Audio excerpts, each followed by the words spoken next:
Good evening all, and welcome to another video on All Hail the Ale. It's Friday night, which of course means it's alcohol-free night, and the beer we're going for tonight is this one. It is from Fortitude Drinks, and it is Esmeralda. And Esmeralda is a 0.5% ABV tequila-inspired cerveza. It's made with Mockingbird Spirit, which I have tried. I haven't yet got the video up on the channel, but definitely recommend it. It's a nice drink to try. And it says on the side of the bottle for this one, it's a light and golden, non-alcoholic beer with a touch of tequila taste. Reminiscent of a refreshing Mexican cerveza with all the familiar flavour. And for those who are interested in this sort of thing, you've got your ingredients list, which are water, hops, malt, wheat, oats, yeast, potassium sorbate, and Mockingbird Spirit. And for anyone who's interested in the calories per 100 ml, there are 32. So not many. No, 10 calories per 100 ml. 32 kilocalories per 100 ml. Subtle fat, which is always good. And yeah, there we go. So I like the style of the bottle. You've got the agave plant on the neck label there, focus, and you've got it on the top of the main bottle label there. I like it. So let's get it out into a glass and see what we think, shall we? Now we're going to pour it into my small beer co glass tonight, just for fun, and mix it up a little bit. And the pour is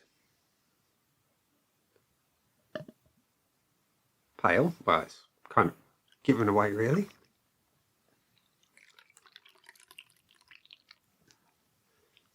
By the clear bottle. Excuse me. So you have a beer that looks like it should. It's kind of clear golden colour. You've got good carbonation throughout the beer. You've got a small but nice white head. That's your beer up close in the glass. And you see my face through it. That's a bit scary. It's not Halloween yet, so we'll spare you that. Yeah, it looks alright. It looks like a lager should. Let's have a whiff. Does it have that familiar aroma as well? That's crazy. It does. The good thing about this, it smells like a good lager should. It's got that spicy, peppery SARS type thing going on, which I love in a lager. And it just lifts it. It's grassy.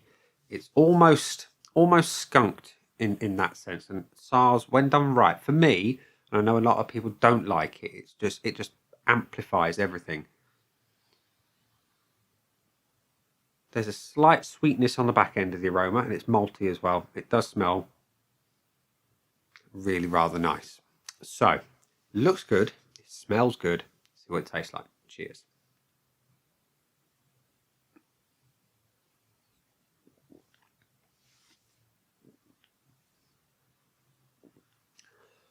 First things first, the body is excellent. It's medium weight. And for a lager, I expect them to be light and thin and gassy. This is not. It's nice. The lager flavour is absolutely bang on. It's malty to a degree. You've got those spicy green hops coming through. And on the back end comes the Mockingbird Spirit.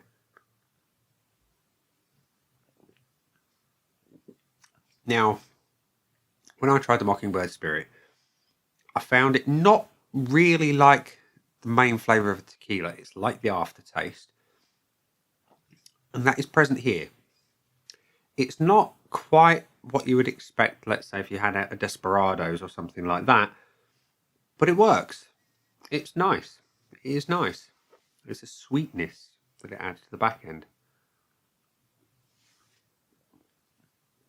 There is a pleasant level of bitterness to this one. I do like a good amount of bitterness to go with those green hops. It just kind of lets them just work in a nicer way.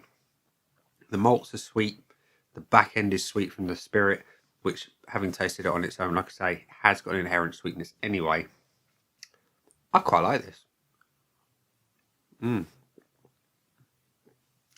It's refreshing. It's very refreshing. And hopefully with summer around the corner, providing nothing kicks off too badly, we'll have a good excuse to enjoy a few of these in the sunshine. That's damned acceptable, that. So, we're going to go to the scoreboard of joy, which says that Fortitude's Esmeralda has had Only 45 check-ins with an average score of 3.08. I think that might be a bit low. Might be a bit low. Let's go to my scoreboard of joy, and for purposes that will become immediately obvious with the size of the squares, I've shorted Esme, and we're going to give it some points. So, the looks, first of all, it's a damn fine looking lager. You know, again, up close. Look at that face. You can see it right the way through. It looks good. It looks like a lager should. It's golden. It's got a nice white head on it. Can't fault it. It's going to have a full point off the bat. Numero uno. The aroma I really like. You've got those spicy green hops. You've got that pepperiness. You've got a nice malt through it. Excuse me. And there's that sweetness that comes through. Almost bubblegum-like on the back end. I like the aroma a lot. Can I fault it in any way? No. It does what a lager should for me. It gives me all the things I look for. The body is exceptional. Lagers, as I mentioned, are usually light and gassy. This is medium weight. It drinks more like a pale ale in that sense. It's got a good malt body to it, and there's no compromise here at all. I think the body is worth a full point. Absolutely. The most important bit, the flavour. Now, I've read a couple of reviews lately, and taste is subjective. And this particular review didn't speak too kindly of it. Now, everyone's taste buds are different.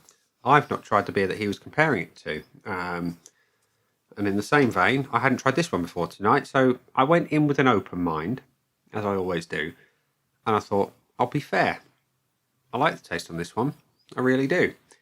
The hops are beautiful. The malts are nice. They're balanced with those sort of bitterness hops. The hops are a little bit bitter. The malts are nice and sweet.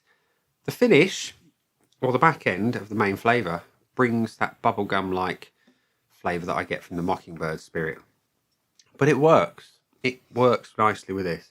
I would perhaps like a little bit more of an authentic tequila type experience, and I appreciate that's very difficult to do in alcohol-free because tequila is its own thing and it's really unique.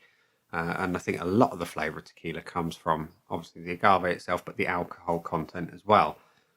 That said, this is really, really nice. It's very refreshing. I'm going to give it the full point. And finally, the finish. We come to the end. The finish on this one, like I say, is where much of the bitterness comes from. And it's an unusual finish.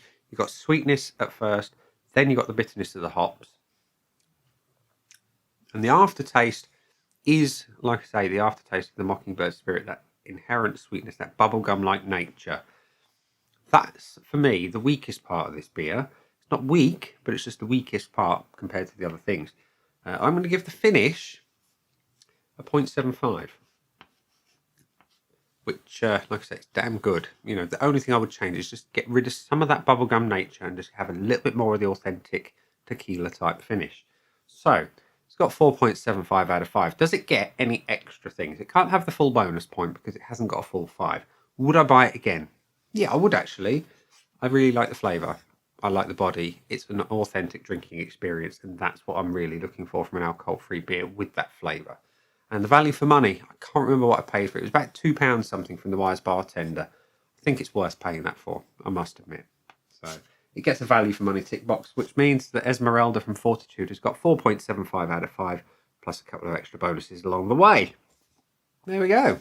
I didn't think I would enjoy it as much as I have.